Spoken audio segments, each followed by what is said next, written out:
আসসালামু আলাইকুম। আজকে আমরা এক স্যারে ধরেছি। স্যার খুব কষ্ট করে একদম পুলিশের ড্রেস লাগা, হুবাহু পুলিশ, বোঝার কোনো কায়দা নাই যে কে আসল পুলিশ কে নকল পুলিশ। এই যে আমাদের এ হলো আসল পুলিশ, এ হলো নকল পুলিশ, কিন্তু কোনো দিক দিয়ে বোঝার কোনো কায়দা নাই। স্যার কিন্তু র্যাঙ্ক বেস পরেছেন, নেম প্লেট লাগিয়েছেন, হ্যাঙ্গিং বেস পরেছেন, তারপরে কোমরে বেল্টও পরেছেন। স্যারের কোমরে একটা অস্ত্র আছে, স্যারটা দেখান তো স্যার। এই যে স্যারের কোমরে একটা অস্ত্র আছে, এই যে স্যার চকচকা অস্ত্র, একদম হুবাহু পুলিশের অস্ত্র মতো অস্ত্র। তো স্যার আজকে চেক করে বসিয়েছিলেন। আপনারা কয়জন ছিলেন স্যার? কয়জন ছিলেন? জোরে বলেন। 3 জন। সাব ইন্সপেক্টর কয়জন? 2 জন ছিলেন সাব ইন্সপেক্টর।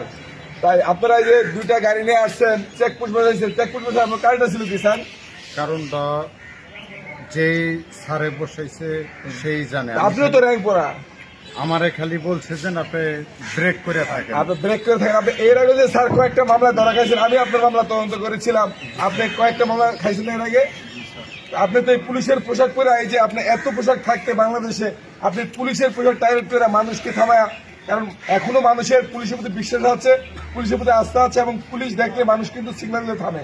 সেই বিশ্বাসটা জায়গাটা আপনি কেন নষ্ট করেন? আপনি যখন একটা খারাপ কাজ করে চলে যাবেন, সমগ্র পুলিশ বাহিনীর বদনামটা হচ্ছে। তো আপনি পুলিশের ড্রেসটা পরেন কেন বারবার? স্যার আমার ভুল হয়ে গেছে। তো ভুলতে এরকম এর আগে বলেন। আর হবে না স্যার। আপনি এর আগে যখন আমি আপনাকে রিমান্ডে এনেছিলাম, তখনও তো আপনি বলেছিলেন আমি ভুল করেছেন। আমার আর ভুল হবে না। এই পোশাক আপনি কবে বানাইছেন? পোশাকটা পোশাকটা আমি বানাইনি স্যার। কে বানাইছে? কে বানাইছে পোশাক? যে আমার আনছে আপনার বাড়ির শরীয়তপুর জাজিরা না? জি স্যার। আপনার বাবার নাম কি? আয়াত মোল্লা। আয় বলা। আপনার বাবা আপনার মেম্বার না? আপনার বাবা মেম্বার না? জি। তো আপনি এই যে মেম্বারের ছেলে, আপনি ইতিমধ্যে আপনার নামে 18টা এরকম ভুয়া পুলিশের মামলা আছে। আপনি সমগ্র বাংলাদেশে এই পুলিশের পোশাক পরে আপনি আকাঙ্ক্ষা করেন। আপনি আর কতবার করবেন এই পুলিশের পোশাক পরে বলেন তো? আর একবারও করুন। আপনি গতবার তো আমার কাছে রিমান্ডে ছিলেন, তখন তো বলছেন যে আমি করবো না। আজকে তো যে মোটরসাইকেল সহকারে সবকিছু সহকারে আপনি ধরা খাইছেন।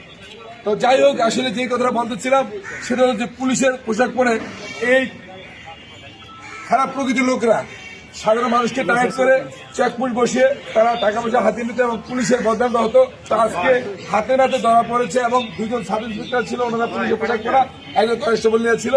তো আপনাকে একজন হাতে নাতে দিতে হয়েছে। তো উনি আসলে অরিজিনাল পুলিশ না, উনি ভুয়া পুলিশ। আপনি কি অরিজিনাল পুলিশ না ভুয়া পুলিশ?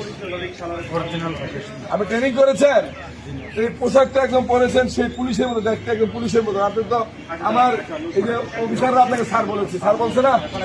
স্যার বলছে। স্যারটা একটু খুব ভালো লাগে। এখন এই যে আপনি এই যে খারাপ কাজগুলো করেন, এই কাজগুলো যখন আইনে আওতা আসবেন, এবং এই মানুষটাকে আপনার ভালো করে চিনে রাখেন। বড় করবেন, এই মানুষটাকে ভালো করে চিনে রাখেন। উনি সমগ্র বাংলাদেশে এই পুলিশের পোশাক পরে এই আপনার গিয়া মানুষকে সিগন্যাল দিয়ে বিভিন্ন টাকা পয়সা গাড়ি সহকারে নিয়ে যায়। এই সেই জসিম, যে জসিম ভুয়া পুলিশের কাজটা করে থাকে। এই